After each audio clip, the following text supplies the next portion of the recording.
What you should have been told when you were first diagnosed with PCOS. Hey there, my name is Julie Duffy Dillon. I'm a registered dietitian and I have been helping people with PCOS for about 20 years with their complicated relationship with food to promote health and healing without dieting. And this is part 3 of 3. I want you to learn 4 things that are going to help you manage your PCOS long term. And you should have been told this when you were first diagnosed. So if you're newly diagnosed with PCOS, sorry about this news.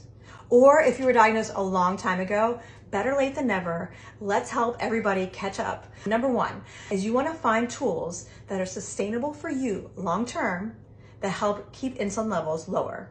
Now, I can imagine in the comments you're going to be asking me, but my blood sugar is fine, my A1C is fine, so my doctor has told me my insulin levels are fine. That is not a good indication of insulin levels.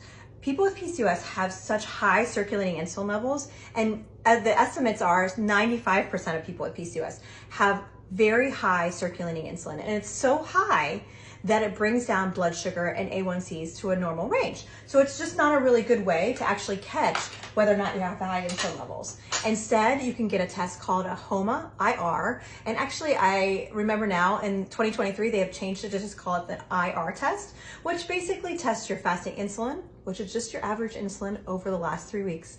Your fasting insulin and your fasting blood sugar, they put it into a calculation, and that lets us know how much insulin your body needs to bring down your blood sugar. That is a much better way to test for this. But if you have PCOS cravings, if you are really tired all the time, if you have irregular cycles, those are all signs that you have high insulin levels with your PCOS. So you may not even need to get a blood test done. And anyway, finding things to help lower insulin is one of the best tools that you can take with you.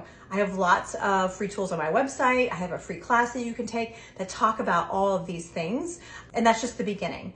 I encourage you again, learn your insulin levels and then find ways long-term to track them. Whenever they go back up, it's probably not your fault. It's probably because you have this chronic condition and you just need a new tool to add to it. And there are many that are not dieting. Because here's what I know about dieting from long-term research on the general population.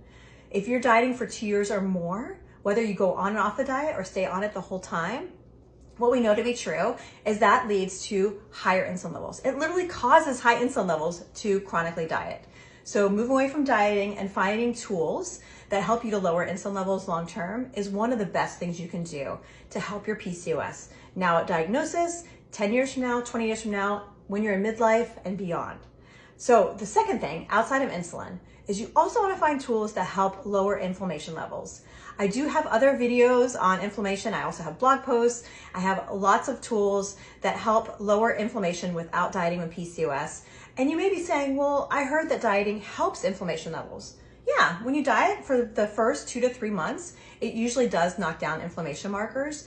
But again, looking at long-term data, which is really the most important in my book, looking at the long-term data, chronic dieting, again, 2 years or more, whether you're staying on the diet the whole time or going on and off, it just makes inflammation levels go higher. So finding things that help insulin go down and inflammation go down is going to be the best thing you can use moving forward to just help you to keep everything aligned. And the noise is really loud in the PCOS world. There's lots of gimmicks. And instead of just being kind of sucked in and seduced into the diet culture gimmicks with PCOS, remember, is this something that's going to help lower my insulin and my inflammation long term? Is it sustainable?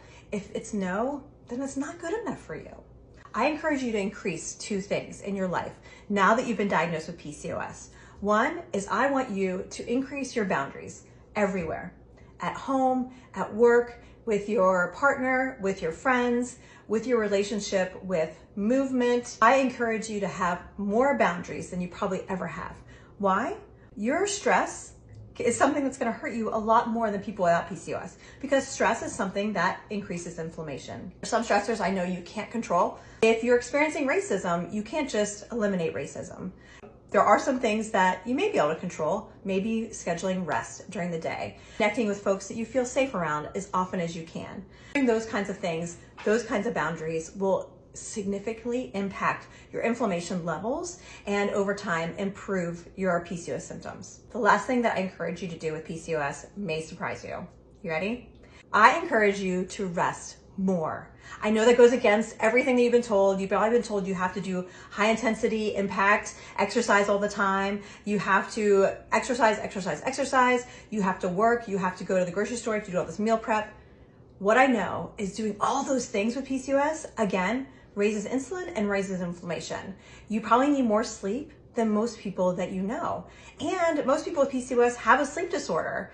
So making sure that you have these boundaries and set also to increase rest, giving yourself an extra hour at least at night to sleep, giving yourself extra space during the day just to rest and be, maybe giving yourself 10 minutes every few hours when you're at work to go outside or open the window and just feel the fresh air, feel the ground on your feet. That is something that we know helps down to also bring down inflammation markers. I encourage you to ask questions galore in the comments. I am here to help. And again, follow up on things on my website. I have lots of free tools to help you with any of these things.